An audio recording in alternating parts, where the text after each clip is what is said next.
دعا۔ السلام علیکم ویورز۔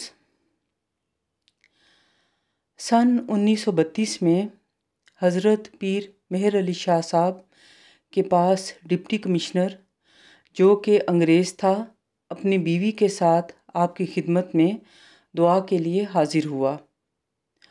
اس وقت پیر صاحب کی زندگی کا آخری دور چل رہا تھا۔ ڈی سی کی بیوی جو کہ خود بھی انگریز تھی، اس نے کہا کہ ان سے کہیں یعنی پیر صاحب سے پوچھیں کہ کیا یہ جو بھی دعا کرتے ہیں وہ قبول ہو جاتی ہے۔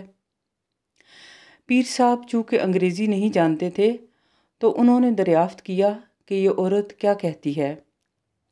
جب انہیں سمجھایا گیا تو آپ نے جواب دیا کہ ہماری مثال نادان بچوں کی ہے۔ اللہ مالک و خالق ہے اور وہی بہتر جانتا ہے کہ یہ چیز میرے حق میں نفع بخش ہے یا نقصان دہ ہے۔ مثلاً اگر بچے کے سامنے ایک انگارہ اور لال لایا جائے تو بچے کو علم نہیں ہے کہ لال اور انگارے میں کیا فرق ہے، لیکن اس کی ماں کبھی اسے انگارے کو ہاتھ میں نہیں لینے دے گی، چاہے وہ جتنا مرضی روتا رہے۔ اللہ تعالیٰ فرماتا ہے کہ ان الانسان کان ظلوما جہولا، بے شک انسان بہت ظالم اور جاہل ہے۔ ہمارا کام ہے کہ ہم بچوں کی طرح رو رو کر دعا کریں، آگے اس کا کام ہے کہ وہ قبول کرے یا نہ کرے۔ پھر اس میم نے کہا کہ پیر صاحب اللہ سے دعا کریں کہ بارش ہو جائے، بہت زیادہ گرمی ہے۔ پیر مہر علی شاہ صاحب نے فرمایا کہ آپ بھی ہاتھ اٹھائیں۔ اس عورت نے کہا کہ میں مسلمان نہیں ہوں۔ آپ نے فرمایا کہ تم گاڈ کو تو مانتی ہو، ہاتھ اٹھاؤ۔ میرا مالک بھی وہی ہے اور وہی آپ کا بھی ہے، وہی سب کی دعائیں سنتا ہے۔ پھر آپ نے اللہ سے بارش کی دعا مانگی۔ ابھی وہ انگریز جوڑا کولڑا شریف سے دور 1 میل کے فاصلے پر واقع اپنے خیمے تک نہیں پہنچے تھے کہ موسلا دھار بارش شروع ہو گئی اور مسلسل 3 دن بارش ہوتی رہی اور ہر طرف جل تھل ایک ہو گیا۔ پھر اس میم نے درخواست کروائی کہ پیر صاحب سے دعا فرمائیں کہ اب آپ اللہ سے دعا کریں کہ بارش رک جائے، کیونکہ اب ہم سب اس میں ڈوب چلے ہیں۔ ویورز، نہج البلاغہ میں درج ہے کہ حضرت علی کرم اللہ وجہہ الکریم بارش کی دعا یوں فرماتے تھے: اللہم اسقنا ذلل السحائب دون سیابہا، اے اللہ ہمیں مطیع بادلوں سے سیراب فرما، سرکش اور سخت نہیں۔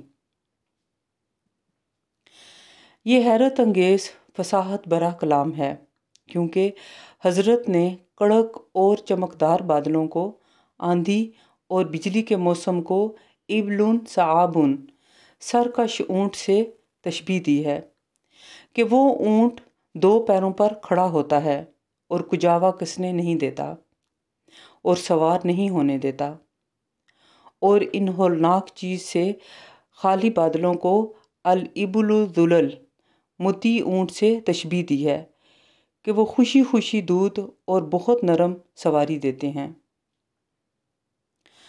حدیث ہے اہل الجنۃ بلہن، یعنی جنتی بھولے بھالے ہیں۔ ابلہ سے مراد وہ شخص ہے جو عشق خداوندی میں غافل اور دنیا سے بے خبر ہے۔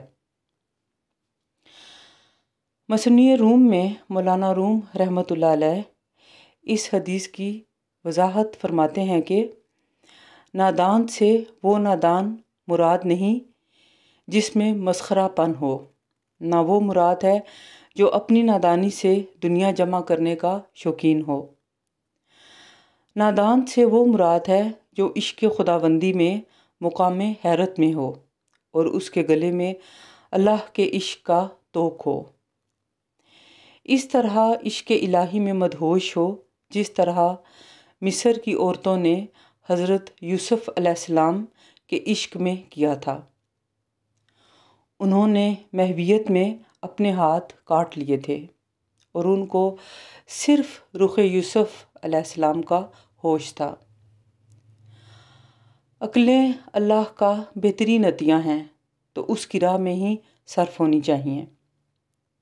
جو عقل مند ہیں وہ اپنی عقلوں کو اللہ کی ذات اور صفات کے سمجھنے میں صرف کرتے ہیں، لیکن بیوقوف لوگ دنیا کے کاموں میں عقل کا استعمال کرتے ہیں۔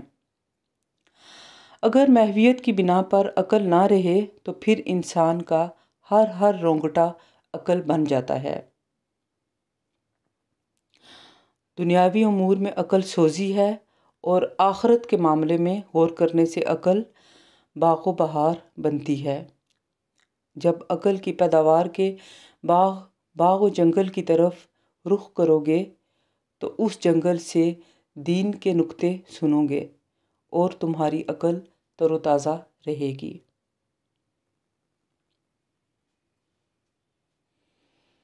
لو yourself and spread the love. خود سے محبت کریں اور محبت پھیلائیں۔ آپ سب کا بہت شکریہ۔ اللہ حافظ۔